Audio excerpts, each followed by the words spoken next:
China పంట పండింది. Yes, చైనాలో పంటలు పండడం కాదు, ఏకంగా చైనా పంటనే పండింది. ఎందుకంటే డ్రాగన్ కంట్రీ జాక్పాట్ కొట్టినట్టు 1000 మెట్రిక్ టన్నుల బంగారం నిల్వలు ఒకే చోట బయటపడ్డాయి. దీంతో పసిడి చైనా ఉబ్బి తబ్బిబ్బైపోతోంది. ఇంతకీ చైనాలో ఈ గోల్డ్ గని ఎక్కడ బయటపడింది? దీని విలువెంత? చైనా పంట పండింది. డ్రాగన్ చేతిలో అతిపెద్ద బంగారు గని. సౌత్ ఆఫ్రికా రికార్డును బీట్ చేసిన చైనా ఒకే చోట 1000 టన్నుల గోల్డ్.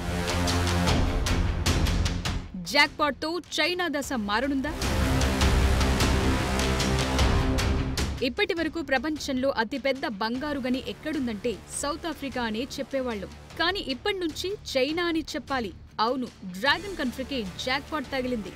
అది కూడా మామూలు జాక్పాట్ కాదు. చైనా దశ తిరిగిపోయే అదృష్టం కలిసొచ్చింది. దాదాపు 1000 మెట్రిక్ టన్నుల బంగారపు గని దొరకటం ఇప్పుడు చైనాకు బాగా కలిసొచ్చే అవకాశాలున్నాయి. ప్రపంచంలోనే అతిపెద్ద బంగారం సప్లై చేసేది చైనానే. 2023లో ప్రపంచంలో మొత్తం దాదాపు 10% చైనా నుంచి వచ్చేది. అయినా అది చైనా అవసరాలకు సరిపోవటం లేదు. దాదాపు మూడింట్లో రెండొంతులకు పైగా గోల్డ్ చైనా దిగుమతి చేసుకుంటోంది. అయితే ఇటీవల చైనాలోని పింగ్జియాంగ్ ప్రాంతంలోని ఈశాన్య హునన్ కౌంటీ వాంగ్జూలో తవ్వకాలు జరిపారు అధికారులు. డ్రిల్ చేసిన అనేక రాళ్లను పరిశీలిస్తే బంగారం ఆనవాళ్లు కనుగొన్నారు.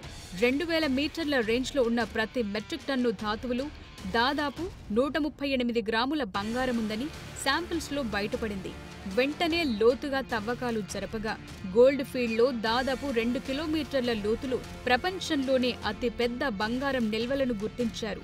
ఇందులో దాదాపు 1000 మెట్రిక్ టన్నులు అంటే దాదాపు 7 లక్షల కోట్ల విలువైన బంగారు నిల్వలు ఉన్నట్లు అంచనా వేస్తున్నారు చైనా అధికారులు.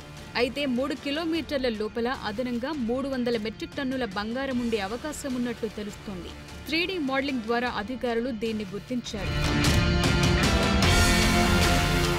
ఇప్పటి వరకు అతిపెద్ద బంగారు గని రికార్డ్ సౌత్ ఆఫ్రికాలోని సౌత్ డీప్ మైన్ పేరు మీదుంది. ఈ గనిలో 930 టన్నుల బంగారు నిల్వలున్నాయి. ఇప్పుడు చైనా మైన్ బయటపడటంతో ఇది సౌత్ ఆఫ్రికాను బీట్ చేసింది. మొత్తంగా చైనా గోల్డ్ మైనింగ్ బయటపడటంతో నెమ్మదించిన చైనా ఆర్థిక పరిస్థితి ఇక పరుగులు పెట్టనుంది. ప్రపంచవ్యాప్తంగా బంగారం ధరపై ఇది తీవ్ర ప్రభావం చూపనున్నట్లు తెలుస్తోంది.